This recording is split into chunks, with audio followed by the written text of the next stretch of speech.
Hello students, I'm Dr. Himanshu Kandpal, Assistant Professor English, Government MS College for Women, Bikaner. In this video, we are going to study the ancient myth of Yayati from Mahabharata and the reinterpretation of Yayati myth by Girish Karnad.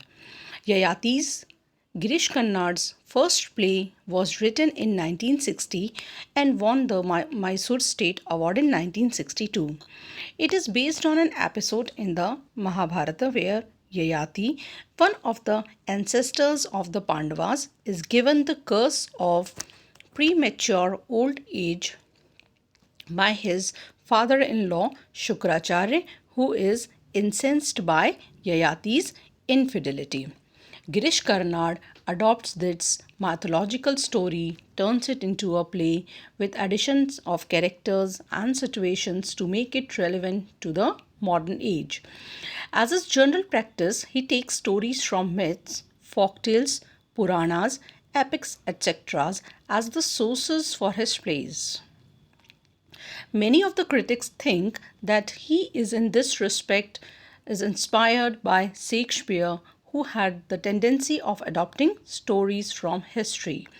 These stories are interpreted in the spirit of modern times to draw attention of the people to the problems of the modern age, to turn them into a criticism of the society as the literature is expected to be. The short stories are redesigned or reinterpreted with additions and alterations here and there to deliver the message to the humanity at large. So in Mahabharata, Yayati was the son of Nahush, who ruled as the Indra in the heaven and had two wives, Sharmishtha and Devyani.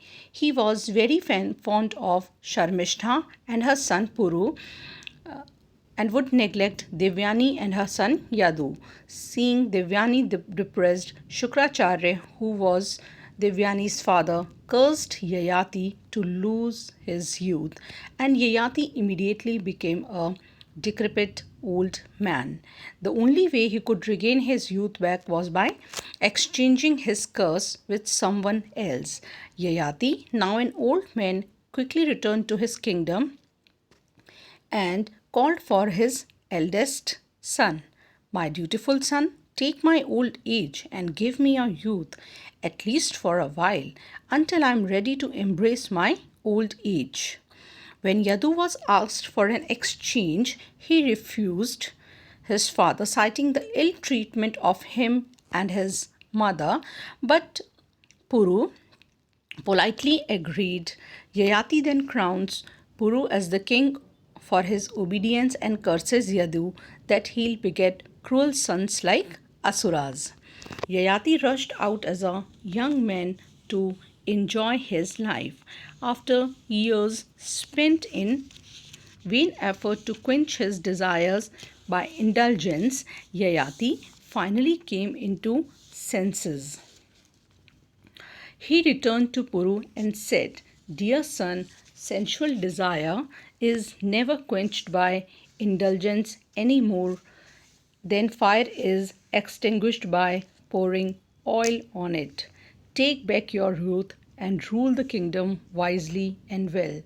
Yayati then returned to the forest and spent the rest of his day in austerities, meditating upon Brahman, the ultimate reality. In due course, he attained heaven. This conjuncture is popularly known as the Yayati complex, where the son sacrifices for his father. The one who obeys, surrenders, submits is the good son because obedience is of the highest value. Father is the tradition and he must be followed, and his mistakes are to be forgiven. This is the episode from Mahabharata. Karnad's Yayati, initially written in Kannada, conveys the message of performance of duty and acceptance of responsibility. In this play, Karnad presents the age-old story of the mythological king Yayati, who was the 10th in the line of Brahma's family. But Karnad reinterprets the myth of Yayati and makes certain changes in the play and presents it in the form of modern context. Once a conflict arises between Devyani and the daughter of Shukracharya, the guru of the Asuras, and Sharmishtha, the daughter of Vrishparva, the king of the Asuras, and the latter pushed Devyani into a well and escaped. Fortunately, King Yayati, who came there, saved her. Since then, Devyani started loving Yayati, and Sharmishtha was punished with serving Devyani forever along with her maidservants. With the consent of Shukracharya, the marriage between Devyani and King Yayati was solemnized, and Sharmishtha, as a result of her punishment, was sent to King Yayati's kingdom along with his bride Devyani. But there, Sarmishtha developed secret relationship with Yayati, and when Devyani comes to know this, she complains to her father, who in turn curses Yayati to become old. Yayati, who is unable to bear this, he loses control over himself, becomes violent, adamant, and refuses to accept the old age. When his son Puru informs that Yayati can be redeemed if some person accepts his old age, he becomes very happy. But when Puru informs that nobody is willing to take up his old age, he is unable to accept the reality, as he is of the wrong notion that all his subjects would readily accept his old age. Karnad has portrayed the contours of the real world. Is that when you laugh, the world will laugh with you, but when you are in sorrow, you will be alone, deserted even by your kith and kin.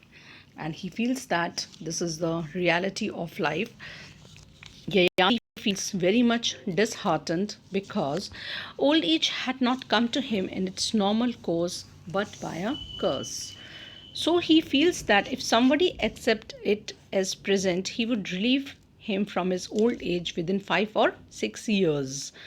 Puru proves to be the best son as he gladly accepts the curse inflicted on his father and willingly exchanges his youth for the old age of his father.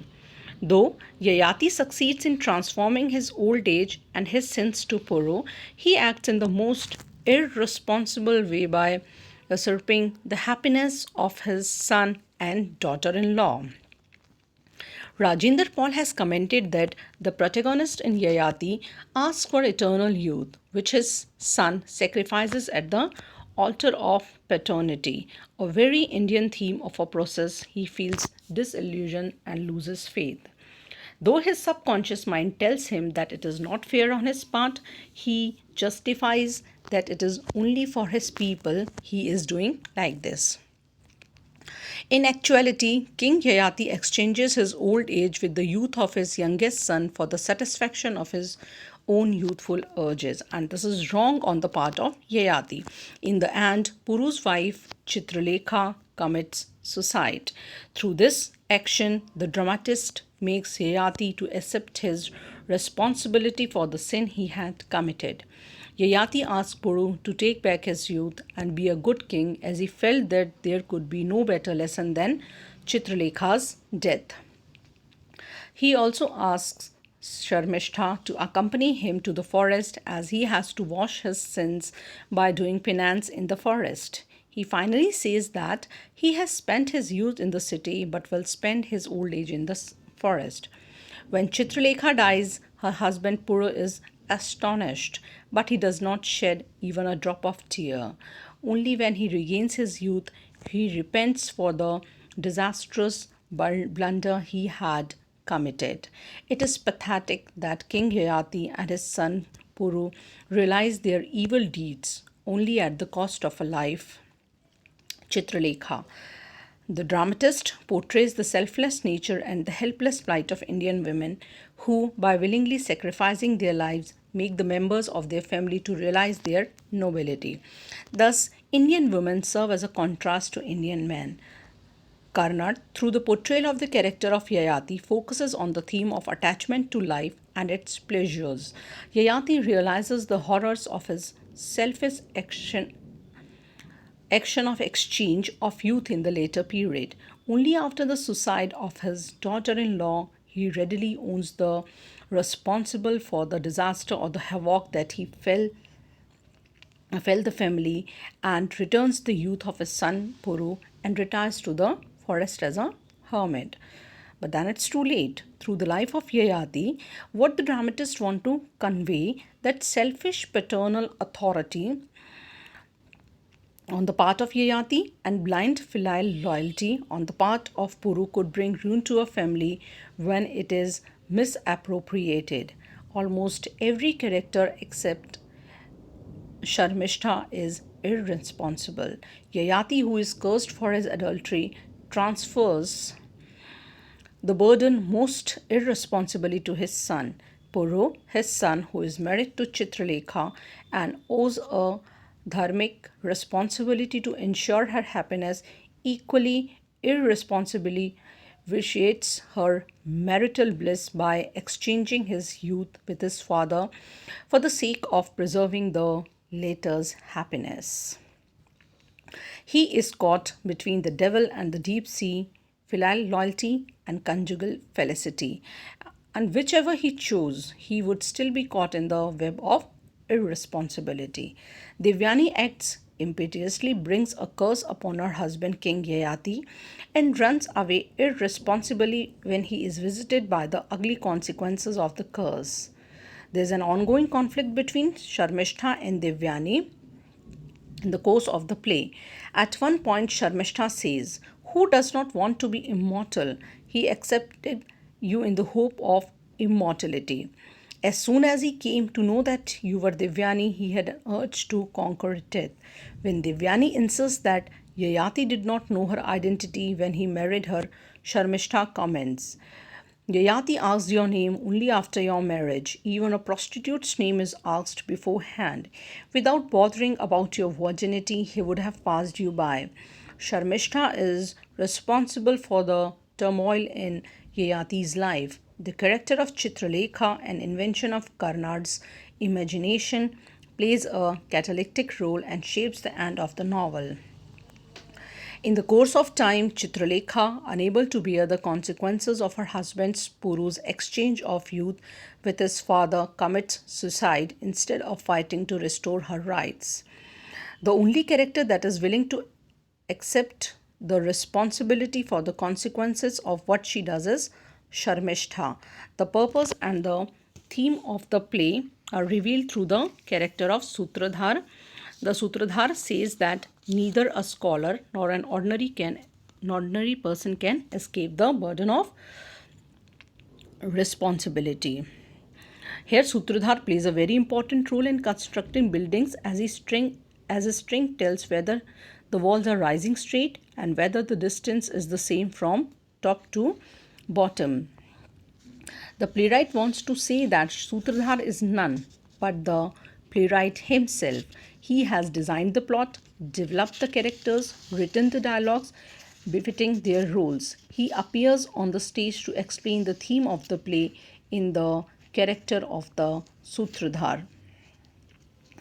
So in the play, Sutradhar says the mythological tales fiercely convince that all suffering is merely a calculated test devised by the gods to check our willingness to submit to their will.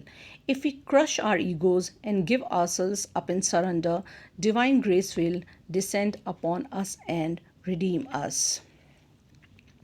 It boils down to the belief that man doesn't have his will or personality and that he has to follow mechanically what is ordained. When life has no meaning, how death can have any? The whole speech of the Sutradhar reminds one of the chorus of the English plays.